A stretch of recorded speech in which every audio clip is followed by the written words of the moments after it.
I'll go ahead and call this meeting to order of Monongalia County Board of Education. It's Tuesday, January 28th, 5 p.m. Please rise for the pledge. I pledge allegiance to the flag of the United States of America and to the republic for which it stands, one nation, under God, indivisible, with liberty and justice for all.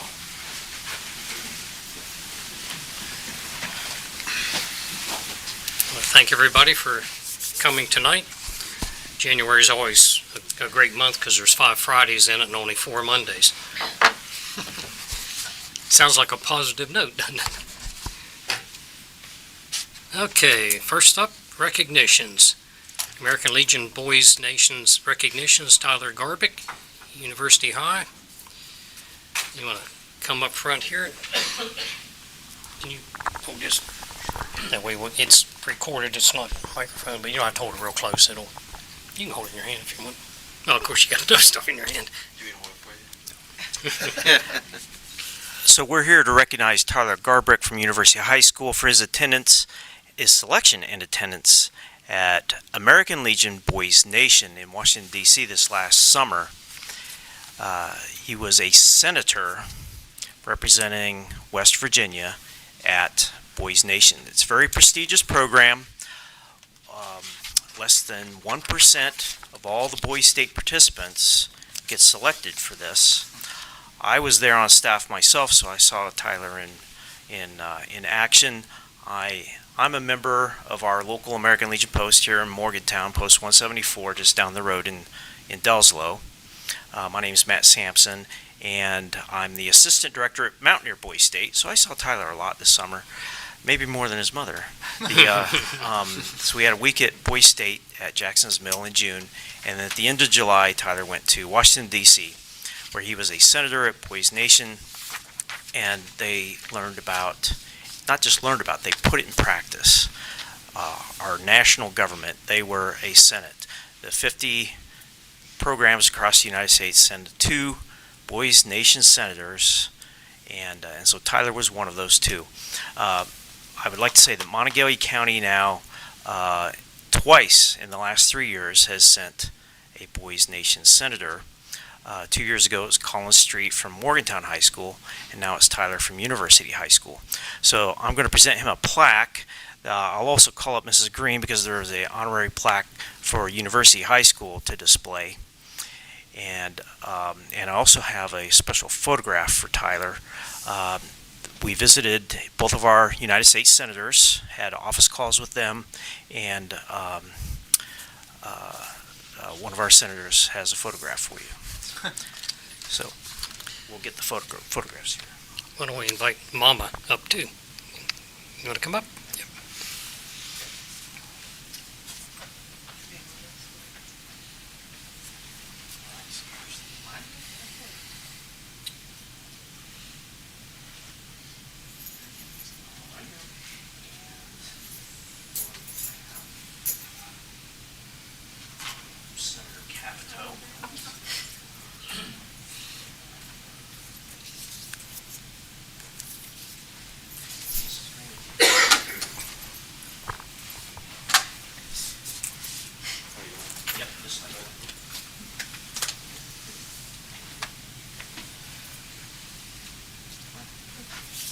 Congratulations.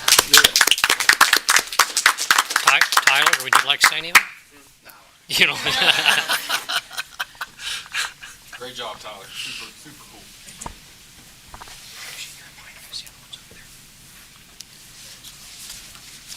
Okay. Next up, we have Carrie Ann Smead, Presidential Award for Excellence in Mathematics. Carrie Ann is a 12-year educator, currently teaches mathematics at Morgantown High School in Monongalia County. She previously taught at Fairmont Senior High School, Preston High School, Greenbrier East High School. Smead is a Mountaineer Mathematics Master Teacher, M3T Fellow, supported through National Science Foundation grant. She works with her colleagues to find innovative solutions that address challenges in the classroom and help engage more students in mathematics across the state. Additionally, she has presented at the West Virginia Council of Teachers of Mathematics conference for several years and is the 2024 Mathematics Teacher of the Year at the secondary level.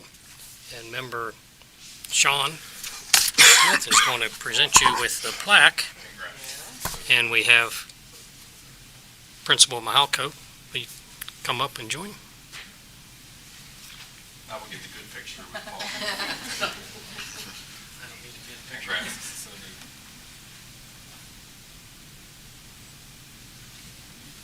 And you have to say something.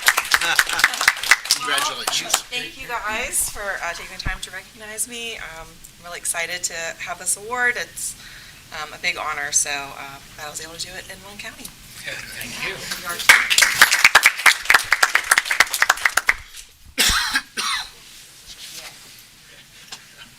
Yeah, we are just really proud of Mary Ann, the awards that she's gotten in the last couple of years.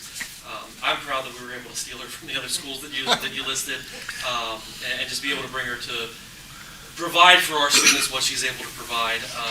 She teaches an array of subjects for our school, so the fact that she's always being innovative and going out and figuring out just new ways to be able to teach kids, and she's an up-and-coming leader in our school, and we're proud to have her. Nice. Thank you. Thank you. I apologize, Mrs. Green. Did you want to say anything with for Tyler? Just very proud of it. After you said you ate this. I'll let you sneak away there without doing that. All right. We're always proud. This is our favorite part of recognizing all of our team, students and teachers. Next we have delegations, and we have no delegations, correct? Next item, empowering student accomplishments, Anna Hayes and Angela Hayes, Mike Ryan, and Stacy Sylvester, the dream team here.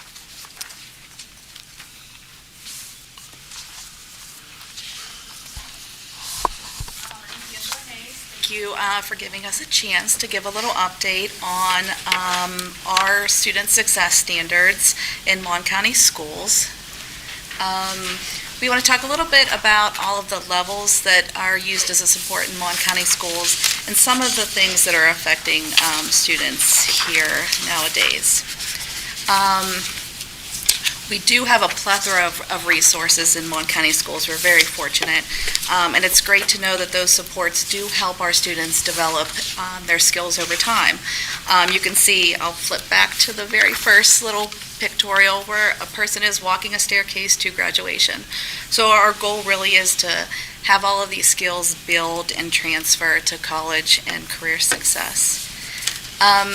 So the importance of building these accomplishments, I think one thing we learned, and I might cliche use the words in a post-pandemic world, is that the most successful students are able to build, and adults, executive functioning skills over time.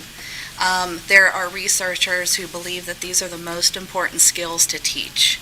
One researcher in particular, there's a little quote there off to the side, is Ellen Galinsky. She has written books over time, very developmentally appropriate books, that have coined 7 essential life skills that are the most important. So they're listed there.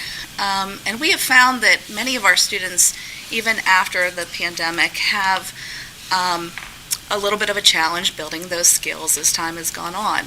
One of those might have been caused by the fear of missing out. You can see FOMO acronym there. And that could be because many of our students had motivation being affected, returning to traditional school expectations, but mainly missing out on those social experiences and building social relationships over time. So you can see all of those 7 skills listed there, everything from focus, control, perspective taking, communication, needs to be built through social experiences. One of our favorites that we talk about in our curriculum and instruction group tends to be perspective taking. And you think of being maybe a teenage friend who's maybe having a conversation and having a friend going through a tough time.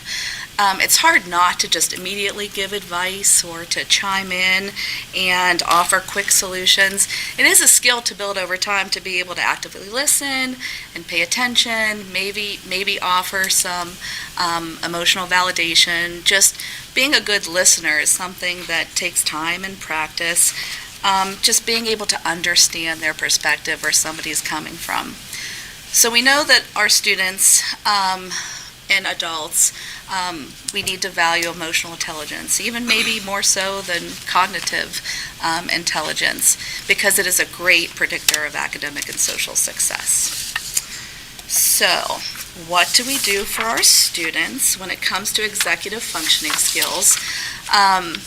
Even a little bit more about learning what executive functioning skills are, knowing that it does plan to help our students' success for being good friends, being good students, being good functioning persons in society, are embedded and built into the curriculum that we have in our schools. So you can see the bullets listed of the programmatic levels of curriculum. So we use the second step in our elementary and our middle schools.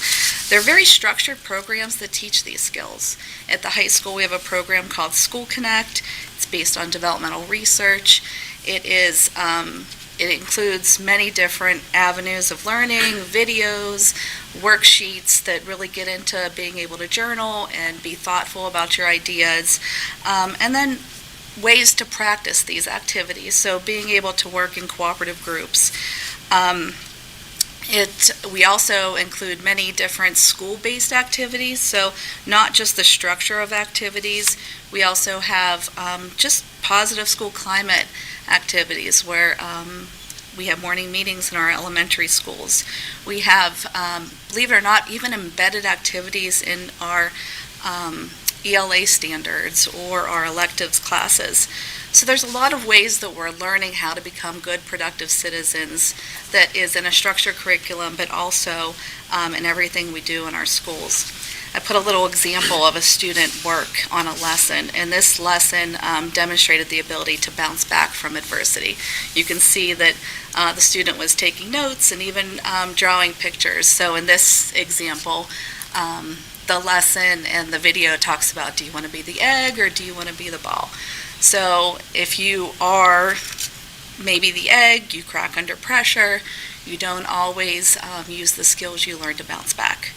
So if you are bouncing back and you are the ball, you are just more, have the ability to maybe have some self-talk, you learn from your past mistakes, you really want to kind of be the ball. So there's a lot of lessons in our programs that help kids get in tune with their emotions and their feelings and learn strategies to deal with many things that life throws them.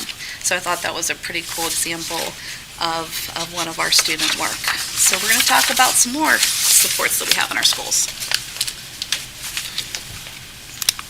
So Angela touched on our universal supports that we provide for all our students in our school, but we know that those universal supports aren't, some students need more than those universal supports. And some of our intensive supports and special initiatives that we have going on in our school system are, and some of it starts with our community partnerships for individual school-based counseling. We have partnerships and MOUs with multiple different agencies in our county that they can come in and provide school-based counseling for our students that need that. And that's a big support for our students that are struggling with their mental health, and just allowing them to also stay in school and not miss a lot of instruction time too.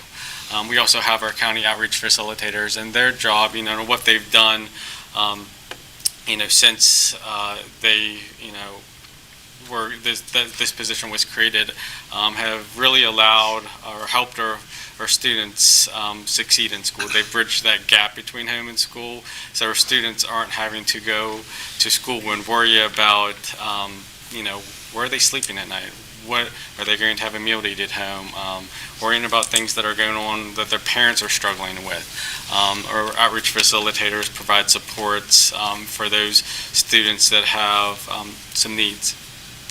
We have specialized support staff, from early childhood behavior specialists, student advocates, mental health interventionists, that can provide a little more support for our schools and our students. And we have initiatives that we have going on, through either the West Virginia Department of Ed and some of their initiatives and grants that we're fortunate to be a part of, and for them to support some of these ideas that we have, that would be able to support our students, expanded school mental health, working and coordinating with agencies to provide additional resources and supports, and communities and schools, allowing us to, even build upon that outreach position, and certain in some of our certain schools that we have. But we also have the student voice and data collection piece. Angela talked about, the 7 essential life skills. And we can say that we're struggling in those areas, but where's the data to back that up? So we've run our panorama surveys on these 6 topic areas: student-teacher relationships, emotional regulation, growth mindset, valuing of school, challenging feeling, social awareness.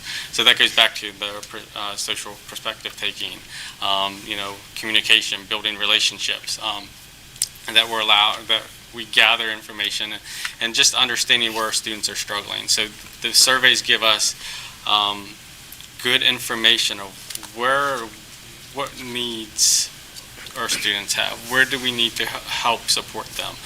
So we run those surveys, we get that data back, and then our schools are looking at that data and looking, okay, this is an area that our students are saying that they're low in, that they feel like they're low in. What can we do? What interventions or supports can we put in to support our students? And, if growth mindset was an area that their school was low in, how can we increase their growth mindset, taking on challenges, or social awareness.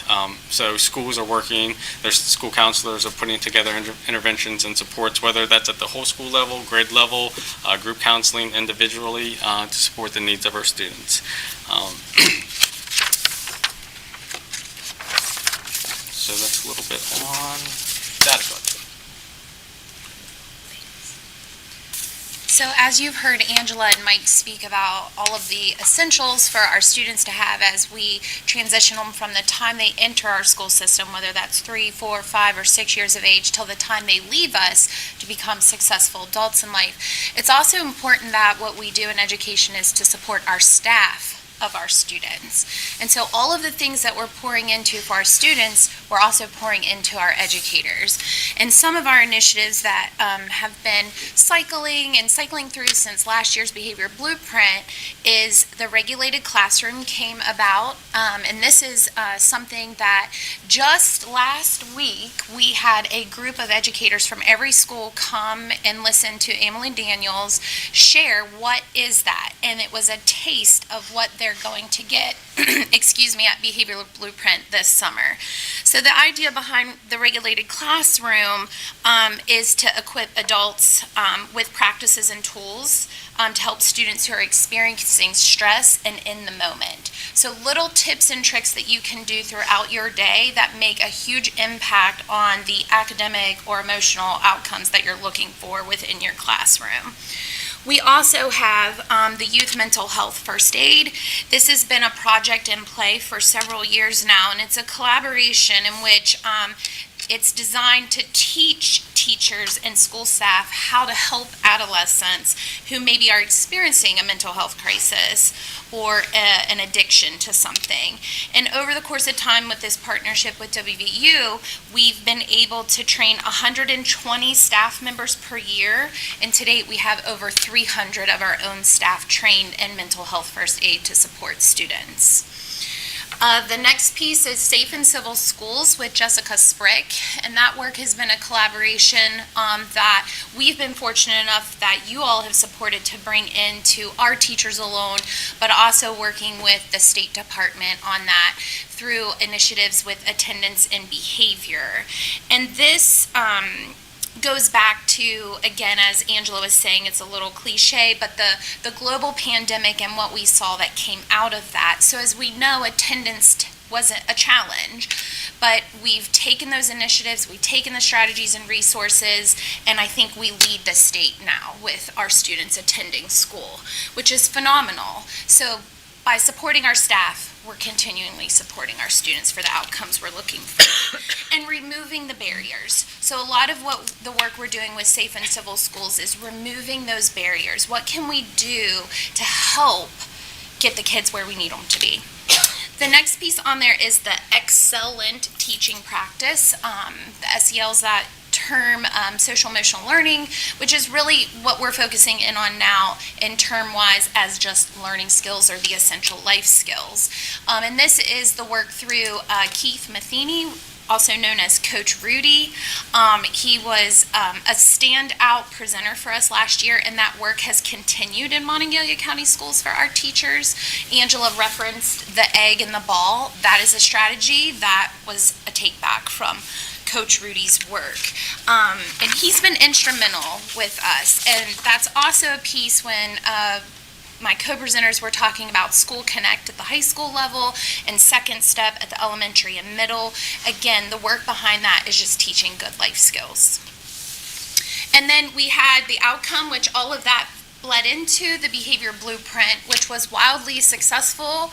Last June, we had about 400 of our educators attend that.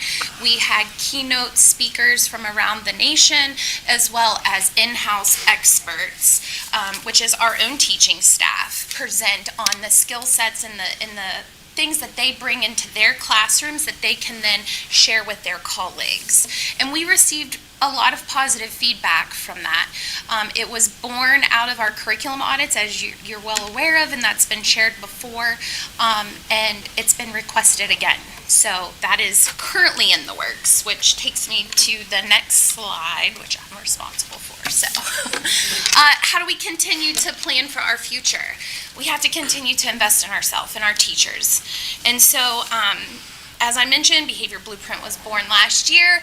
Behavior Blueprint 25 is in the making, and we have nationally recognized experts and researchers, authors who are coming. So as I mentioned, the Regulated Classroom, author Emily Daniels, who's a researcher, she's coming to be the keynote opener for us. We're going to have sessions on adult emotional regulation. We're going to have sessions for our administration as the leaders in the buildings to be able to continue to support this work. We're going to have sessions on trauma-improved care and just practical behavior solutions on classroom management. As I mentioned, it's important that we fill the buckets of our educators who are pouring into our students to create and provide and teach those essential life skills. So that way we're producing successful adults. So I think one other key point here is just there'll be some tweaks and adjustments to Behavior Blueprint 25. Of course, we're always trying to push ourselves. So we're going to give some planning time to our school teams. We hear a lot about, we get all this great stuff, we need more time. Help us take that and plan for it. So that's going to be a part of our sessions this summer. So, is there anything? Anybody have any questions, comments on all the work that we're doing to empower successful students in Mon County? I'll bet you Deputy Superintendent has some. It's excellent work. I spoke to a number of leaders in Florida Sunday. We had a big conference, and we talked about all of these behaviors that you're talking about. We're teaching them to adults, and here we are in Mon County teaching them to our students. So I just smiled. I had no idea this is what you all were going to show, and I thought that was super, super cool. So, yeah, great job. Thank you. You're teaching them to adults at an earlier age. Yes. Donna Well, I Tallarico? can't help but chime in here. Yes, this is 20 years in the making. We started this, actually, at the time I started in this position, a lot of Daniel Goldman's work on emotional IQ was the precedent that started me on this path. And I now see in the work that we're doing the balance of the emphasis on student success and on the academics. They're both equally important. We can't have one without the other. And as I talk about all the time, Our primary issue, of course, there's three things. One is safety, school safety. That's number one, first and foremost. But then at number two, there is no number two and number three. They are both essential. And that is what we do, what we were trained to do, and that is the academic excellence that you see in Monongalia County. What we now have, equally as successful, is the work that we do with our students and the skills. Again, Ellen Galinsky, her book came out in 2010. It's still very relevant. She's since written books now focused on the teen years, but really those skills that were talked about earlier in this presentation being the prerequisites for success, whether it's in school or in life. And if we don't have those, we're not going to have the academic achievements. So we've invested heavily, this Board of Education, the staff here in the student services, really co-pilot what we do here. So I remember when Christina asked about the investment we make with our staff on staff development. Here's just some samples of these. And just since January, when we came back, the very first day that we came back, we invested again through Angela Hayes and her department with a 1-hour training on de-escalation for every staff member. Because what safety care is about is being able to control that moment and not have it escalate to some sort of physicality or some sort of other issue. So we were very fortunate to be able to connect with them, and every school had that 1-hour training. And then on January 17th, we had worked together to bring in Emily Daniels. Her work on the regulated classroom is now already, as I call them, the influencers from every school, were participants in the training, so they could go back and begin to talk about it with their colleagues. And then there will be full sessions on that at our behavior blueprint offering. So we wanted to get that work started. We wanted to provide the literature that's behind it.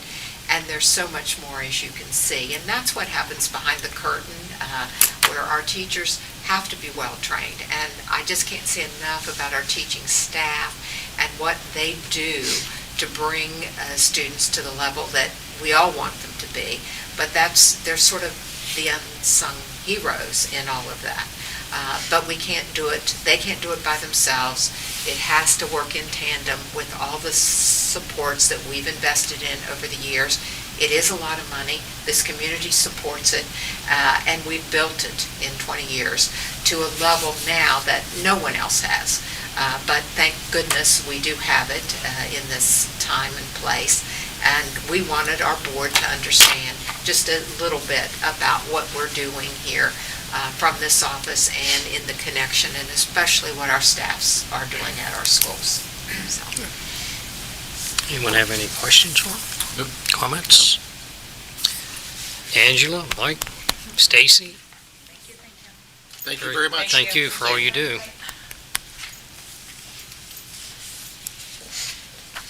All right, new contracts. Driver record dashboard agreement. Yeah, that's the first contract you see in front of you is the driver record dashboard agreement. The superintendent recommends that the board approve that agreement as presented in your executive content. Do I have a motion? So moved. Second. Second. Discussion, comments? This is for the transportation department to do their personnel management, all the records that they need to keep, software programs for them. All in favor signify by saying aye. Aye. Opposed, the same. Motion carries. New River Engineers, MHS sewer line replacement. Superintendent recommends that the board approve the agreement with New River Engineers for our Morgantown High School sewer line replacement project as presented this evening. Do I have a motion? So moved. Second. We do have a representative here from New River this evening. He's headed this project up for us if the board has any questions. I got to learn a little bit about it with my last visit to Morgantown High and how we thought it was It's going to be much simpler than it ended up being. So, appreciate everyone's help with that. Those are things you got to do. Yeah. Things you got to do. You care to say anything? Oh, okay. So this is task order number 2 for our main agreement that we had. Task order number 1 was for preliminary engineering report investigation of the Morgantown High School complete sewer system. Through the report, if you read through it, we proposed 3 separate phases. Phase number 1 presented 2 different alternatives. One of them is to continue the flow of the wastewater as it currently runs, just moving the main interceptor line from the earthen tunnel that runs underneath the school over to the mechanical and electrical concrete tunnel. What that'll entail, turning up some floors in a few of the classrooms, making sure all the tie-ins come back. But it'll be easily accessible and not made out of terracotta lime that is falling apart, which is always a good thing. But the other alternative that we did look at was taking the sewage in a different direction down to Prairie Avenue to have a different interconnection point with MUB system. But after meeting with superintendent and assistant superintendent and talking through the different options there, it was decided that it is a better option to go down and use the existing drainage basins to do that. And it came out through the cost estimates and things like that. Phase number 2 of that report is to take the existing lines that are running underneath the Morgantown High School football field and rerouting those around to where if there ever is an issue, it doesn't affect the school and the athletics while they're going on. Luckily, it's not running underneath the playing surface of the football field. It runs there on the northern side where the band sets during football games and things like that. So we are going to have to cut a section of the football field out to access a manhole that's underneath the field. We've located it, surveyed it in, and we'll meet with the maintenance department and getting the small square cut out by a turf manufacturer. We'll access that for a few hours and then pull back out, and that turf manufacturer will be able to stitch everything back together, and no one will ever know that we were there. So task order number 2 is for the design phase 1, alternative 1, and you haven't signed it yet. We got started on it whenever we were told that it's a quick turnaround, so we're doing everything that we can to get design completed so that we can do the construction over the summer. I met with the principal of Morgantown High School, talked about that. I guess they have some summer programs that go on there that go on in the west wing of the school. They're going to shift those out of there so that, because the bathrooms and things will be down for that whole section. But he said that he could switch things around there, so that's the plan. Awesome. Are these CSOs, are they combined sewer, like rainwater and sewer? I mean, years ago in the cities, they wound up with both of them going into the same sewer line. No, we didn't see any evidence that there was any storm system tied into your sewer lines. Whenever we ran our cameras up through the lines, it was just laterals that were coming over. All your roof drains come off and go out into the ground that are nothing that we saw was tied into your sewer system. Anybody have any questions? Okay, we've got the recommendation, so I need a motion. Or I guess we did, didn't we? So now we gotta do is vote. Yeah. So all in favor signify by saying aye. Aye. Opposed, the same. Motion carries. Thank you. All right, last contract for your consideration this evening is with Harper Engineering for MEP design at Suncrest Middle School. Superintendent recommends that the board approve the agreement as presented. Do I have a motion? Second. Second. Board members, you remember this is actually going to be the design to demolish a section of wall that is sinking at Suncrest Middle, and based on the fact that we've received our grant for the new middle school, this is the plan that we've moved forward, is just to demolish this section. This section of the building will be closed essentially, until our new middle school is constructed. Is that where the old library used to be? No, that's the other side. We did Okay. refurbish the library part and have to stabilize that last year. Right. Well, now, of course, the other side of the building, as you can imagine, the whole building is not for, a long-term purpose, thank goodness. Yes. But it is the other side. Okay, thank you for the clarification. Anybody else? Okay. All in favor signify by saying aye. Aye. Opposed, the same. Motion carries. Consent agenda. Dr. Campbell? Superintendent recommends that the board approve the consent agenda as presented to include item A, expenditures exceeding $3,000. Item B, the payment of salaries and accounts payable. Item C are field experiences. Item D are the minutes of your January 14th, 2025 meeting. Item E is our renewal agreement with Republic Services. Item F is the Early Head Start December monthly report. Item G is the Head Start December monthly report. Item H is the North Central West Virginia Community Action Head Start, Early Head Start annual report. Item I is the Head Start and Early Head Start Community Needs Assessment. Okay, any comments, questions? Motion. Oh, Need a yeah, we motion. need a motion for him to start. So moved. So moved, do I have a second? Second. Second. Now do we have any questions or comments? Okay, all in favor signify by saying aye. Aye. Opposed, the same. Motion carries. Board member updates. Anybody have any updates? None here. I just have a quick update on the MPO. We elected our new officers, and as of now, it's Russ Rogerson is the chairman, and he's with MAP, and Maria Smith with Mountain Line is our vice chair. So I want to publicly thank them for stepping up to the plate. Policy review. We have, for board member updates, Oh, I'm sorry. Mylan Park also changed their meeting schedule. We're meeting more often now, the Mylan Park Committee that Dr. Campbell and I are on. And new president taking over for, it's Craig Walker, is the new president of the board at Mylan Park. So, Good man, he'll do a fine job. Anybody else? Okay, now we do the policy review. Do we have any policies to review? We do not have any. My mouse took off on me there, so. Personnel matters.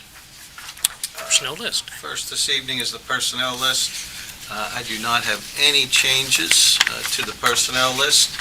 With that, superintendent recommends that the board approve the personnel list as presented this evening. So moved. Yep, second. Anybody have a second? Second. Any discussion? we're thinking about it. Needed a second there. I assume, we have a substitute bus driver who, Mr. Thomas, he just went to be our, one of our officers at the school, correct? So I guess he resigned as a bus driver. Now he's going to be a substitute for us, so be able to be there to help. Hopefully they don't call him off of duty, being an Right. officer, to go drive a bus. Because once you get into that groove, that happens a lot, right? So, hey, just call Kurt. Hey, just call Kurt. Hey, just call Yes, Kurt. yeah. Next thing you know, he's Yeah, not we're our going to try SSO not to do anymore. that too much here, so. So, I thought, but his willingness to still help out is Yes. awesome. Because Yes, bus drivers absolutely. are extremely hard to find. So. Okay. All in favor signify by saying aye. Aye. Opposed, the same. Motion carries. New positions? Right, board members, I do have, I'm going to ask you to approve one new position as well as eliminate a position. So I'll go through the motions on this. First, I'm going to ask you to add a professional personnel position. This is a new professional position. It will be titled the Assistant Manager of Transportation. It is a 261-day contract full-time, and it'll be +1 to the county budget. And as a result of that approval, should you do that, I will ask that you eliminate a service position. The position you will be eliminating will be the school bus supervisor position.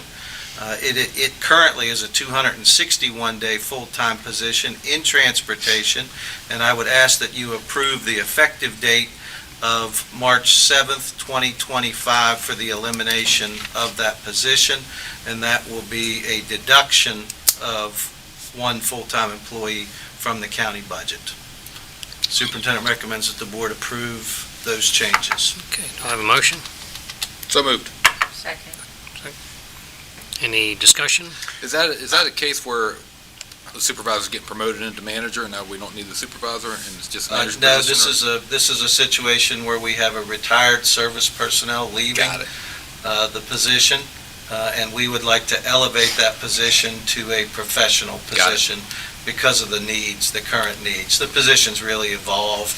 It's much more Yes. complicated. I agree, yeah. And we believe that we need professional credentials in that position. Got it. I'm just going to make a comment.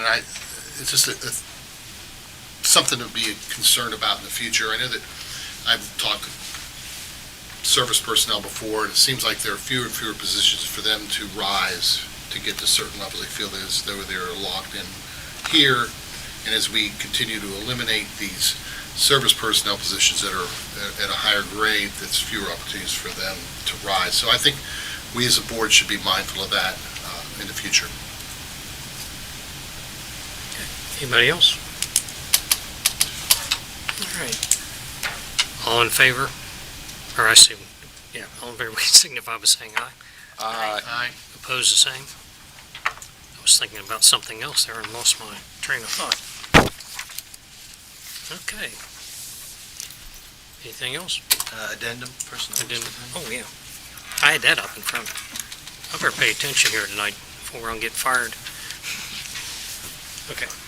I don't have any changes to the personnel list addendum. Superintendent recommends that the board approve the addendum as presented this evening. Second. Any questions, comments? All in favor signify by saying aye. Aye. Opposed, the same. Motion carries. Now we can go to the next board meeting, unless anybody has anything to add. All right, next board meeting is Tuesday, February 11th, 5 p.m. We're adjourned. Thanks, everybody. Thank you, board members.